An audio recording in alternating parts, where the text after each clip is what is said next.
Hello friends, అందరికీ నమస్కారం. ఎలా ఉన్నారు అందరూ? ఫ్రెండ్స్, నా పక్కన నరేష్ గారు. నరేష్ గారు ఎవరంటే ఫ్రెండ్స్, ఏం లేనప్పుడు దేవుడు గుర్తొస్తాడు. అలాంటప్పుడు మనం ఎక్కడో తప్పు చేశాము అని మన మనసు అంటది, దిమాక్ అంటది. అవునా? అలాంటప్పుడు ఎక్కడైనా చూయించుకోవాలి మంచి వ్యక్తి దగ్గర అని మనం ఫ్రెండ్స్‌తో షేర్ చేస్తాం. దానికే అంటారు యాస్ట్రాలజీ, జాతకం. ఫ్రెండ్స్, 100 మాటలు మాట్లాడను.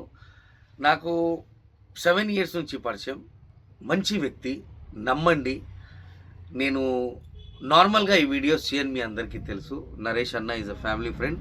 ఆయన నంబర్ డిస్క్రిప్షన్‌లో పెడతాను. కాల్ చేయండి. టైమ్ పాస్ కాల్స్ వద్దు. అన్నకి సమ్ అమౌంట్ ఫీజు ఉంటది. మీకు నమ్మకం ఉంటే రూ. 1000 ఇయ్యండి, 1500 ఇయ్యండి, రూ. 2000 ఇయ్యండి. అట్లా అని ఫ్రీ అంటే నాకే సిగ్గుండాలి చెప్పనీకన్నట్టు. సో ఎంతో అంతో ఫీజు ఇచ్చి నరేష్ గారితో మీ ప్రాబ్లమ్స్ షేర్ చేసుకోండి. నమ్మకం ఉంటే కాల్ చేయండి. Thank you so much.